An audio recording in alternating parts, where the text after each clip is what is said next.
اعوذ باللہ من الشیطان الرجیم بسم اللہ الرحمن الرحیم۔ کلمہ طیبہ کی حقیقت پر میں نے 2-3 بار اپنے ویڈیوز بنائے ہیں اور یہ بحث کافی لوگوں میں مشہور ہو رہی ہے، پھیل رہی ہے، اور لوگ مجھ سے سوالات بھی کرتے ہیں کہ بھائی آپ نے کلمے پہ اعتراض کیوں کیا؟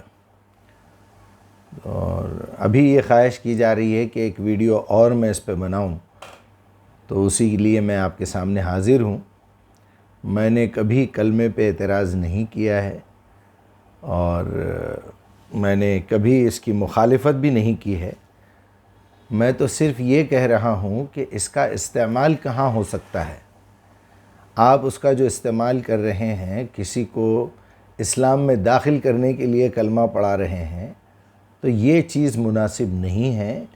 میرا اعتراض اس بات پہ ہے، ورنہ کس کمبخت کو اس بات سے اعتراض ہوگا کہ نہیں ہے کوئی معبود سوائے اللہ کے، محمد اللہ کے رسول؟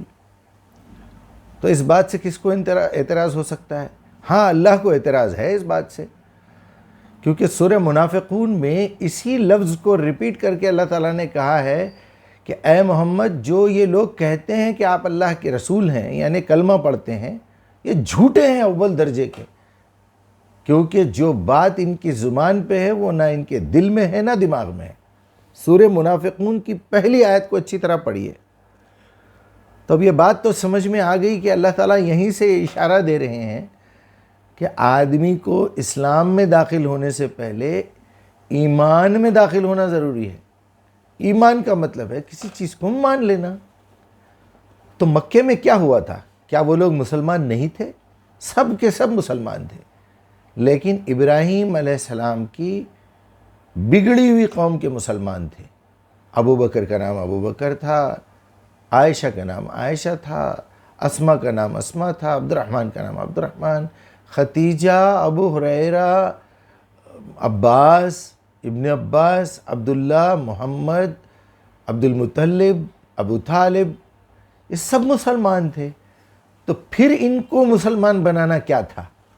تو یہ غلط فہمی اپنے دل و دماغ سے نکال دیجئے کہ کسی کو مسلمان بنانا ضروری نہیں ہے۔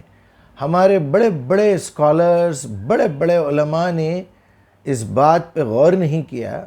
غور کرتے تو سمجھ میں آ جاتی، کیونکہ ان کے پاس اتنی عقل تو ہے، لیکن یہ جو غور کرنے والا جو مسئلہ ہے نا، میں جب بھی یہ کہتا ہوں تو لوگوں کی طرف سے یہی جواب ملتا ہے، مجیب صاحب جزاک اللہ خیر، شکریہ، ہم نے کبھی اس بات پہ غور ہی نہیں کیا۔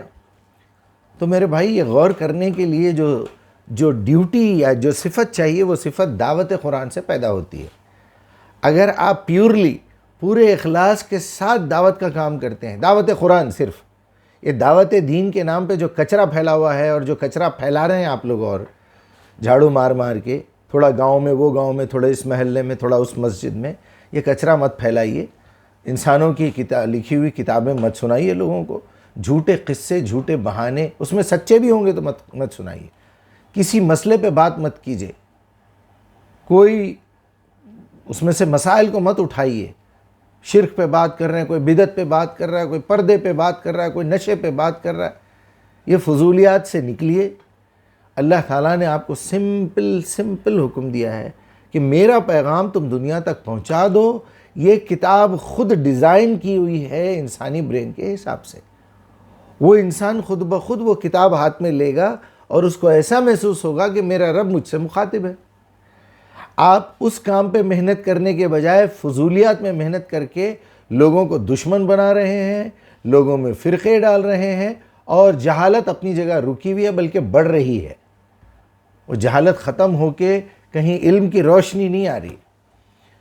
تو میں صرف آج اتنی ہی بات کروں گا کہ یہ جو کلمہ ہے، لا الہ الا اللہ محمد رسول اللہ، تو کچھ لوگ جو مسلمان ہوئے یا مومن ہوئے، یوں کہنا چاہیے، اس کے بدلے میں آپ کو ایک نعم البدل بھی دے رہا ہوں۔ میں صرف اعتراض نہیں کر رہا ہوں۔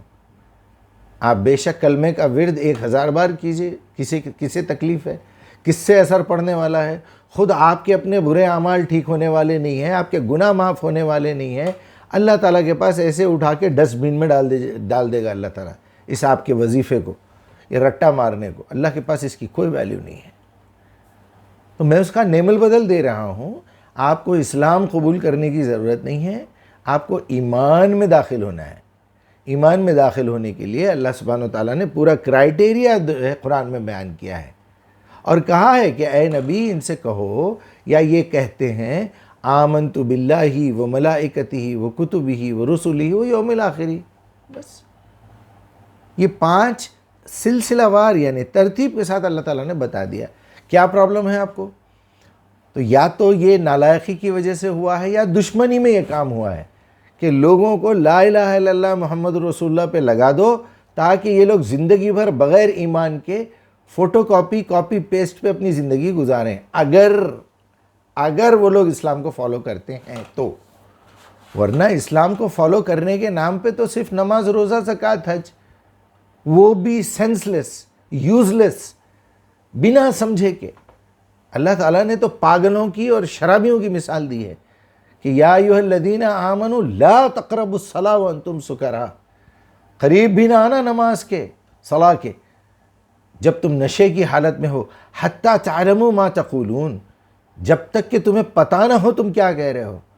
تو یہ اشارہ نہیں ہے ان نالائقوں کی طرف جو بنا سمجھے کے نماز پڑھ رہے ہیں، پڑھے چلے جا رہے ہیں، پڑھائے چلے جا رہے ہیں۔ اس نالائق کو اتنی تمیز نہیں ہے کہ کم سے کم نماز شروع ہونے سے پہلے یہ کہہ دے مصلیوں سے کہ بھائی میں یہ 2 آیتیں پڑھوں گا، پہلی رکعت میں یہ، دوسری رکعت میں یہ، بس ختم۔ پہلی آیت کا مطلب یہ ہے، دوسری آیت کا مطلب یہ ہے، یا پہلے میں جو ہے عصر پڑھوں گا والعصر ان الانسان لفی خسر، اس کا ترجمہ یہ ہے، اور دوسری رکعت میں انا اعطیناک الکوثر پڑھوں گا، اس کا ترجمہ یہ ہے، تاکہ لوگوں کا کچھ تو کنسنٹریشن نماز میں رہے، ان کی زندگی میں کچھ تو تبدیلی آئے۔ میں بس اتنی گزارش کر رہا ہوں، یہ کلمے کا ڈھونگ، یہ کلمے کا دھوکہ کب تک دیتے رہیں گے لوگوں کو؟ مرتے وقت کلمہ نصیب ہونا چاہیے، اس میں کون سا کمٹمنٹ ہے؟ بھائی آپ شادی کر رہے ہیں کسی سے، آپ جو ہے دلہن کے والد کا ہاتھ میں لے کے کہہ رہے ہیں کہ میں نے اپنے نفس کے لیے فلاں بنت فلاں کو قبول کرتا ہوں، اور جو ہے اتنے مہر کے عوض، پہلے نکاح تو قاضی صاحب سے ہو رہا ہے، کیونکہ قاضی صاحب پہلے بول دیتے ہیں، بعد میں یہ نالائق ریپیٹ کرتا ہے اس کو۔ یہ قاضیوں کو بھی اتنی عقل نہیں ہے، یہ بیوقوفوں کو بھی اتنی عقل نہیں ہے کہ کم سے کم جائیں 4 دن پہلے، 10 دن پہلے جب قاضی کو بک کیا جاتا ہے تو وہاں پر یہ لکھا کے لا لے کہ بھائی آپ، یا وہ خود لکھ کے دے دے۔ میں معافی چاہتا ہوں آپ تمام قاضی حضرات سے، کیا بولوں میں آپ لوگوں کو، ہر قاضی کو ہر دعوت میں سمجھاتا ہوں کہ بھائی نکاح تو آپ سے ہو گیا ہے، ایجاب و قبول تو آپ سے ہو رہی ہے، آپ پہلے بول رہے ہیں، بعد میں وہ بیوقوف بول رہا ہے، تو آپ کم سے کم لکھ کے دیتے کیوں نہیں؟ میاں یہ سوالات تمہارے سے ہونے والے ہیں، تم اس کا جواب دو۔ جب میں پوچھوں گا ہاں آپ کا اسم گرامی، میں فلان بن فلان اور فلان بن فلان کی بیٹی فلان بنت فلان سے اتنے مہر کے عوض اپنی ذات کے لیے، اپنے سکون کے لیے یہ نکاح کرتا ہوں، بولو نا۔ اتنی بات سمجھ میں نہیں آتی، اس کا مطلب ہم لوگ جاہل ہیں۔ ارے جاہل ہے تو کم سے کم رٹا مار لو۔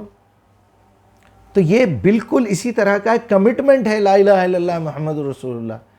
آپ اس کمٹمنٹ کو اتنا ایزی لے رہے ہیں کہ بس زبان سے بول دو میں 100 روپے دیتا ہوں بلدیہ کا کچرا صاف کرنے والی کو، غیر مسلم عورت کو، اماں ذرا لا الہ الا اللہ محمد رسول اللہ بولو، وہ بول دے گی 100 روپے لے کے، کیا وہ جنت میں جائے گی؟